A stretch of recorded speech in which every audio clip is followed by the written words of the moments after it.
Episode 130, Kisah Seorang Pengantar Makanan yang Menjadi Miliarder. William terkejut, tidak tahu bagaimana menjelaskannya. Dia berkata, Jiang Wan, percayalah, aku akan memberitahumu, tapi tidak sekarang, aku tidak punya kesulitan lain. William benar-benar ingin memberitahu Jiang Wan, tapi kenyataan tidak mengizinkannya. Yun Jing masih di sungai, dia belum tahu apa yang ingin dilakukan Yun Jing. Wanita itu tidak akan pernah membiarkan William pergi begitu saja, begitu juga dengan Jiang Wan dan Kiki putri kesayangannya. Karena itu, dia tidak punya pilihan. Begitu suara itu turun, Jiang Wan mencibir dan berkata, oke, kalau begitu kamu bisa menjaga rahasiamu. Kiki akan dioperasi besok, dan aku tidak ingin bertengkar denganmu hari ini. Bagaimanapun, Jiang Wan berbalik dengan air mata berlinang. Dia pergi dengan Kiki. William kesepian menatap Jiang Wan yang akan pergi, dan Kiki tergeletak di pundaknya dan meraihnya. Jiang Wan, aku akan memberitahumu. Hari ini tidak akan lama. Ketika saya menyelesaikan semua masalah, saya akan membawamu dan Kiki kembali ke rumah Chen dengan meriah. Dan di sini, setelah meninggalkan restoran, Su Sueyun kembali ke hotel, duduk di karpet sendirian, minum anggur merah, mabuk.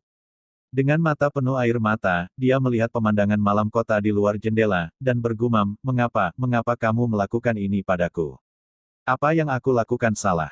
Dalam hati Su Sueyun, William adalah segalanya baginya. Tapi sekarang semua ini milik orang lain. Dia tidak berdamai. Wanita muda ketiga dari keluarga Su, keluarga terbesar di Kyoto, terjebak oleh cinta. Wanita sekuat itu benar-benar akan mabuk untuk pria.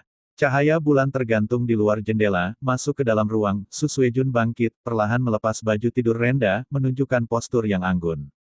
Dia melihat bangkai alami di cermin, dan ada bekas luka yang mengerikan hanya 1 inci dari jantungnya. Itu adalah luka tusuk. Dia masih ingat bahwa William pernah menjadi orang yang putus asa untuknya. Air mata hangat membasahi wajahnya, menetes ke dalam hati. Su Suejun membelai bekas luka itu, bibirnya bergetar, dan dia bergumam, William, apakah kamu sudah lupa? Aku telah menunggumu sebelumnya, mengapa kamu tidak bisa mencintaiku, mengapa? Jika itu semua cinta di dunia, akan ada penjelasan yang sempurna, tidak akan banyak yang terlewat. Su Suejun sangat memahami hal ini, tetapi dia tidak bisa melakukannya. Dia mencintai William, cintanya gila. Dia hanyalah seorang wanita yang terjebak oleh cinta, tanpa kesalahan apapun. Kesalahannya salah, Su Suejun tidak mendapatkan cinta William. Melihat kembali ke kompleks keluarga Yang Kai Feng sedang duduk di kursi guru kekaisaran di aula dalam, bermain dengan giok yang diberikan William dengan jari-jarinya, mulutnya tidak bisa menyembunyikan senyumnya. Barang bagus. Ini bernilai 1 miliar. Kunci ketidakbergunaan William, dia bisa menemukan harta karun yang begitu bagus, tapi kuncinya adalah memberikannya kepada Yang Kai Feng dengan linglung. Benar saja, limbah bahkan tidak layak mendadak. Kepala pelayan di depan pintu masuk dan berteriak kaget, Tuan, sesuatu telah terjadi. Yang Kai Feng memelototi dengan marah dan berteriak, betapa tidak sopan orang yang berteriak. Kepala pelayan itu segera menundukkan tubuhnya. Kepala tertunduk, seluruh tubuh gemetar. Katakan, ada apa? Kata Yang Kai Feng dingin, masih memainkan jari giok di tangannya. Tuan kecil, dia mengalami kecelakaan. Kepala pelayan itu tampak cemas, dengan keringat dingin di dahinya. Dia baru saja diberitahu bahwa tuan muda Yang Tai terluka parah, anggota badannya patah parah, dan giginya semua patah. Dia sekarang terbaring di rumah sakit untuk diselamatkan. Ini masalah besar. Seseorang melakukannya pada keluarga Yang. Bentak. Yang Kai Feng berdiri dengan marah, gemetar karena marah. Dentang-dentang. Dia dengan cepat bersandar pada kruk, bergegas keluar dari aula dalam, dan berkata dengan cemas, cepat bawa aku ke rumah sakit, cepat. Yang Taiku, kamu akan baik-baik saja. Yang Kai Feng cemas, dan dia segera ke rumah sakit. Yang Tai adalah cucunya yang berharga, dan yang termuda yang paling dia cintai sekarang. Di bangsal rumah sakit rakyat kedua, Yang Tai terbaring di tempat tidur, matanya kosong dan tubuhnya terbungkus perban. Sejak bangun, dia hanya melihat ke langit-langit kosong, tanpa jejak ekspresi di wajahnya. 3 tulang rusuknya patah, tangan dan kakinya patah, butuh setidaknya 1 tahun untuk pulih. Yang Tai menatap langit-langit, mata yang kusam tiba-tiba menjadi mudah tersinggung, dan kemudian dia mengeluarkan raungan rendah dalam kemarahan, kata-katanya bocor, dan dia berteriak, saya ingin membunuhnya. Saya ingin membunuhnya. Sekarang dia, apa bedanya dengan orang sampah? Dokter berkata bahwa akan sulit baginya untuk memegang pisau dan garpu dengan kedua tangan di masa depan, dan dia membutuhkan pelatihan rehabilitasi yang lama. Jangankan berjalan di tanah. Tentu saja, William tidak tahu bahwa Zheng Tai yang memintanya melakukannya. Untuk menyinggung Tuan Chen, itu berarti mati. Di samping Yang Tai, berdiri seorang pria parubaya yang agung, yang tampak berusia 40 hingga 50 tahun, dan wajahnya 7 atau 80 mirip dengan Yang Tai. Dia adalah ketua dari Haitong Trading dan ayah Yang Tai Yang Jingshan. Di kepala tempat tidur Yang Tai, ada seorang wanita parubaya dengan pakaian mewah. Matanya sudah merah padam saat ini, siapa yang begitu kejam memukuli anakku seperti ini? Dia adalah ibu Yang Tai. Wei Xiaoxing. Hatinya sangat sakit saat ini, mengatakan bahwa anak itu adalah bayi ibunya pada saat ini, melihat putranya terluka seperti ini, hati Wei Xiaoxing berdarah.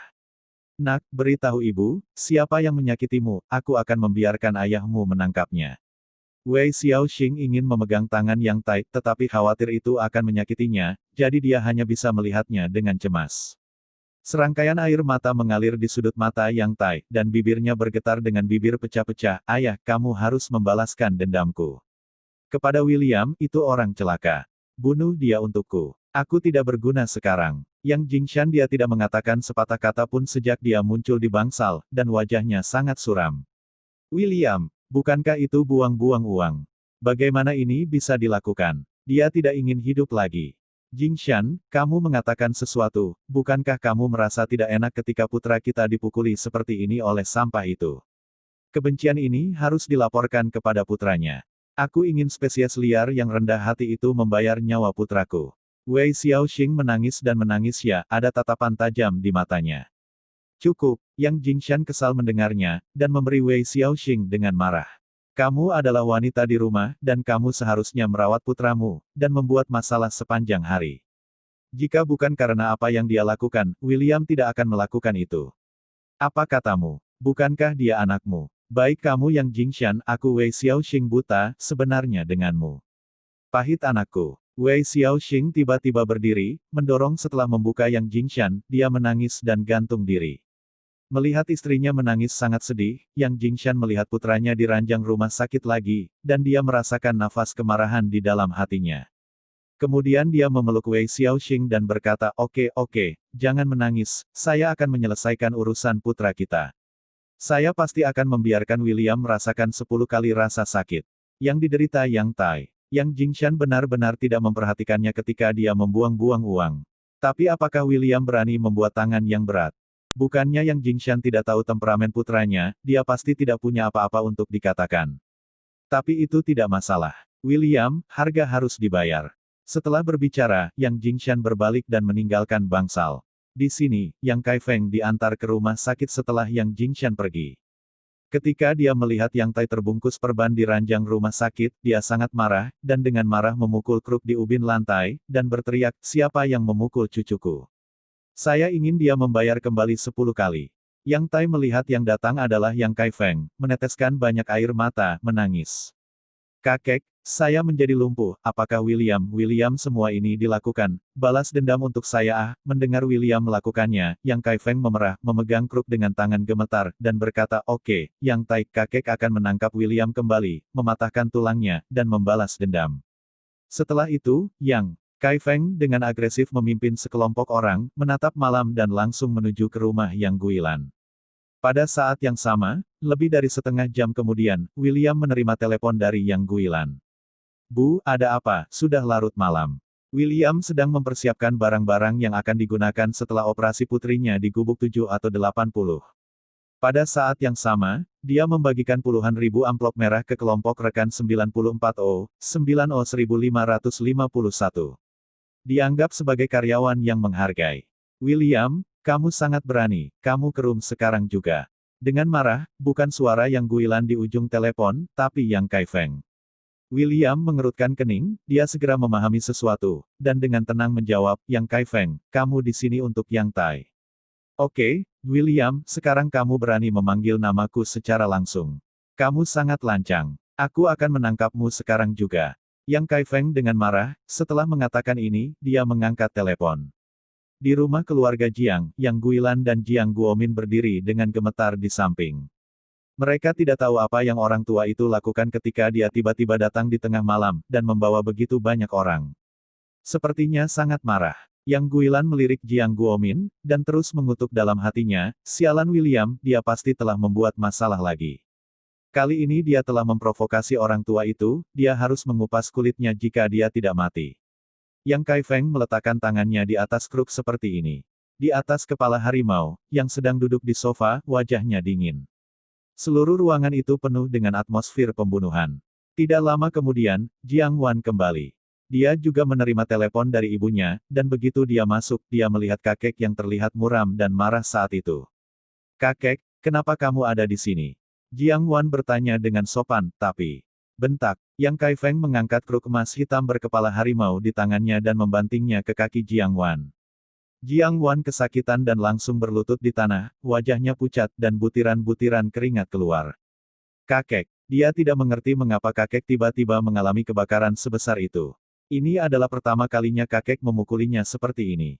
"Berlututlah padaku. Berlututlah sampai William kembali." Yang Kai Feng berteriak dengan marah, hal-hal yang tidak berguna pimpin serigala ke dalam ruangan. Hancurkan gayanya. Bersambung.